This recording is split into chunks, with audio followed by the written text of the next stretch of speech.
Assalamu alaikum, it's me Solia Khan. I'm your clinical dietitian and nutritionist. Hopefully you all guys will be fine. Inflammation पे बात करने लगे। Inflammation आपकी body का अपना security system होता है जो कि आपकी बॉडी को प्रोटेक्शन प्रोवाइड करता है बाहर से आने वाले पार्टिकल के खिलाफ जो कि आपकी बॉडी के लिए नुकसानदा होते हैं। अगर तो ये शॉर्टर टाइम के लिए है तो वो आपकी बॉडी के लिए फ़ायदेमंद है जिसे हम एक्यूट इन्फ्लामेशन कहते हैं। और अगर यही बार-बार आपकी बॉडी पे अटैक हो रहा है जो कि आपकी कम इम्यूनिटी की वजह से, लो इम्यूनिटी की वजह से बार-बार इन्फेक्शन हो रहा है, तो वो बॉडी क्रोनिक स्टेज में चली जाती है। उसकी वजह से क्या होता है कि आपको डिसेबिलिटीज़ का सामना करना पड़ता है। इसमें आर्थराइटिस आ जाता है, डायबिटीज़ आ जाती है, कार्डियोवास्कुलर डिजीज़ और इवन कैंसर की तरफ आप चले जाते हैं। वजूहात क्या हैं इन्फ्लामेशन की? या तो स्ट्रेस में आप हों तब इन्फ्लामेशन के चांसेस ज़्यादा होते हैं, पीसीओएस के पेशेंट में, डायबिटीज़ के पेशेंट में, अल्ज़ाइमर डिजीज़ेज़ के पेशेंट के अंदर इन्फ्लामेशन के चांसेस ज़्यादा होते हैं। इसकी कॉजेज़ क्या हैं?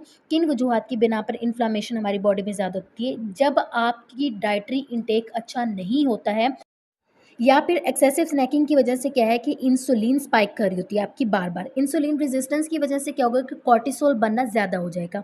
Cortisol even that anti inflammatory है बट जब एड्रिनल ग्लैंड बना रहे होते हैं आपका कॉर्टिसोल, तो जब उस पे बार-बार स्ट्रेस आएगी तो वो क्या है इन्फ्लेमेशन की तरफ जाएगा।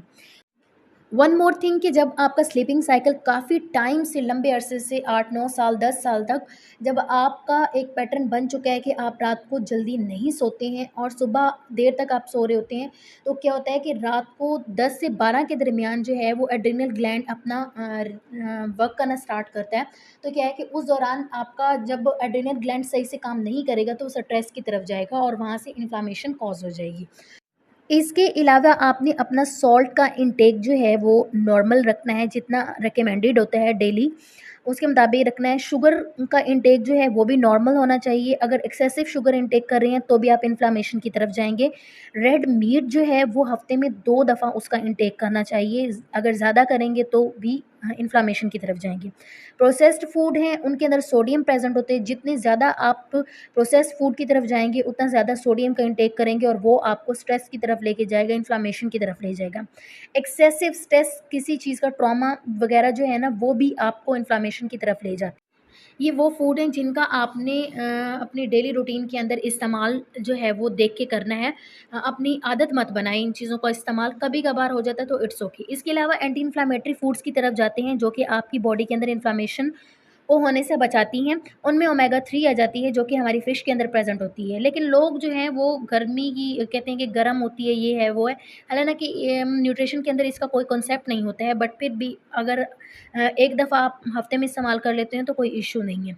इसकी रिप्लेसमेंट में आप ओमेगा 3 के कैप्सूल यूज़ कर सकते हैं। इसके अलावा ये नट्स के अंदर, वॉलनट के अंदर, पीनट के अंदर, आलमंड के अंदर, इनके अंदर बहुत अच्छे अमाउंट में प्रेज़ेंट होता है। फ्लैक्स सीड्स और एवोकाडो के अंदर भी पॉली और मोनो अनसैचुरेटेड फैटी एसिड्स बहुत अच्छी अमाउंट में प्रेज़ेंट होते हैं। कलरफुल वेजिटेबल्स का इस्तेमाल करें जिनके अंदर चेरी, ब्लूबेरीज़ आ जाती हैं। इनके अंदर क्या होता है फ्लेवोनॉइड्स प्रेज़ेंट्स होते हैं बहुत अच्छी अमाउंट में जो कि एंटी इन्फ्लेमेटरी होते हैं, ठीक है? उसके अलावा ग्रेप्स आ गए, एप्पल, मैंगो, बेल पेपर आ जाती है, टोमेटोज़ आ जाते हैं, मशरूम्स एंड टर्मेरिक, ठीक है? टर्मेरिक को आप यूज़ कर सकते हैं। बहुत अच्छी अमाउंट के अंदर इसके अंदर जो है वो एंटी इन्फ्लेमेटरी कंपोनेंट्स प्रेज़ेंट होते हैं। डार्क चॉकलेट के अंदर भी प्रेज़ेंट होते हैं। ग्रीन टी की हम बात करते हैं, उसके अंदर भी बहुत अच्छी अमाउंट में एंटी इन्फ्लेमेटरी प्रेज़ेंट होते हैं कंपोनेंट्स। बट अगर आप ग्रीन टी जो है वो स्नैक्स के बाद या आप अपने मील के बाद ले रहे हैं तो वो आपकी मील की न्यूट्रिएंट का जो है वो असर उसको भी ख़त्म कर देते हैं। लिहाज़ा आपने जो है इसके टाइम पे इसको लेना है, ठीक है? इसके अलावा अगर विटामिन्स की डेफ़िशिएंसी हो जाती है ना आपकी बॉडी में लाइक बी6 आ गया, मैग्नीशियम आ गया, तो ये क्या है आपको पैथोलॉजिकल फैक्टर्स की तरफ ले जाती है लाइक डायबिटीज़, हाइपरग्लाइसीमिया वगैरह की तरफ। तो आपने अपने विटामिन का भी ख़्याल रखना है तो आपने विटामिन डी स्पेशली 5000 आईयू आपने अपनी डेली रूटीन के अंदर लाज़मी इंक्लूड करना है क्योंकि विटामिन डी जो है वो भी स्ट्रेस की तरफ ले जाता है और इन्फ्लेमेशन कॉज़ करवाता है। इन्फ्लेमेशन वैसे बहुत वास्ट है, इसकी रेमेडीज़ भी हैं। बहुत सारी ऐसी रेमेडीज़ होती हैं नेचुरल रेमेडीज़ जिनको यूज़ करके हम इन्फ्लेमेशन से बच सकते हैं। तो हम इंशाल्लाह इसको कंप्लीट करेंगे 2-4 और वीडियोज़ के अंदर। तब तक के लिए आप मुझे दें इजाज़त। अल्लाह हाफ़िज़, अपना ख़्याल रखिएगा।